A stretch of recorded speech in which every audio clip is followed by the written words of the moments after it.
I never expected that my work would be at Cannes in France. I never expected someone would fly me out to live draw. I, at first, always considered myself just an artist, but I would kind of consider myself a businesswoman at this point. Yeah. This is Alana, an artist and businesswoman who's going to share how she turned her passion into a company and then scaled it. The first thing you can probably do is just pause for a moment, figure out what you need to do, and kind of go from there. The second thing to do is be transparent with your audience. Third and final thing, know your resources. There's so many people around you who can help, and it's just taking the time to understand how and trusting in that process. Here's a show about the stuff you need to know to start and run a successful business. These are lessons from real-life experience. Welcome to B School.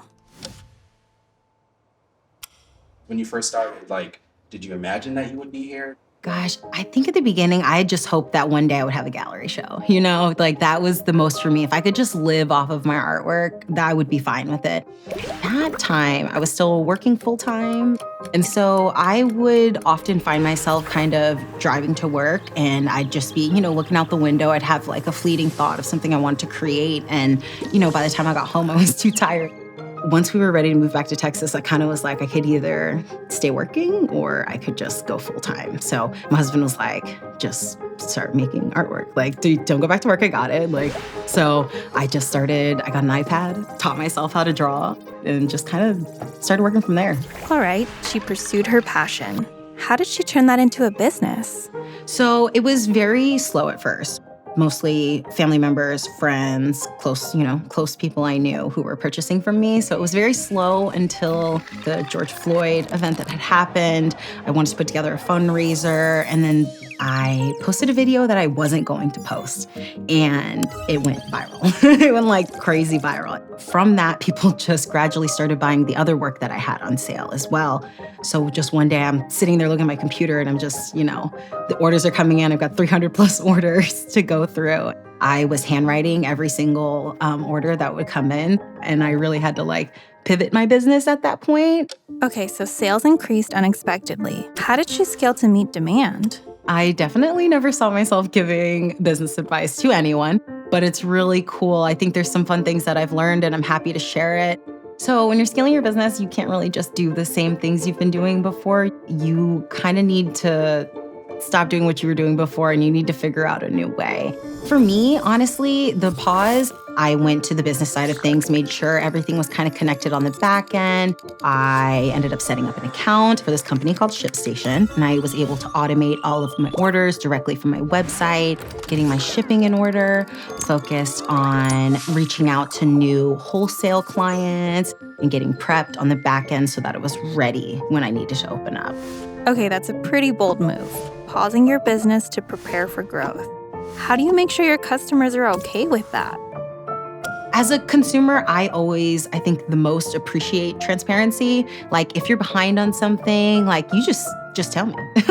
I just want to know, So I feel like I'd like to offer that same service, if you will. Probably not the right word, but luckily I've been very blessed with my customer base. So when I was like, I need a break, everyone's like, oh girl, take a break. It's no problem. We'll be here when you get back. And so I just focused on just making artwork. And luckily everyone stood by me and waited for me to come back. All right, so customers respond well to transparency. Last question. What do you do if you don't have the knowledge to make it at the next level? Leaning on the people around you is just so important. A friend of mine who finds joy in doing people's taxes, which I don't understand. You aren't going to know everything. And I think that's a strength in knowing that you don't know everything. And so when you're able to lean on other people, it really frees up so much of your time. You're able to worry about the creative side of what you're doing, if that's what you would like to do. And it's just all about trusting your resources. I think my business is better for it, to be perfectly honest. Entrepreneurship has taught me that I'm a lot stronger than I thought I was, that I can learn anything that I want to learn, and that I've got really great people around me supporting me. I think I would tell other aspiring artists to just post your stuff. You're so much luckier as an artist now than you were a couple years ago. You'd have to go through a gallery, you have to go through a museum to make money. And so now we have this luxury of social media and these online digital platforms where you can just represent yourself. You can show your work to thousands of people who would have never seen it. And so I think the biggest encouraging thing I could say is to just put your stuff out there, let people see it, keep creating, and just kind of see what happens, but also be proactive, you'll get there.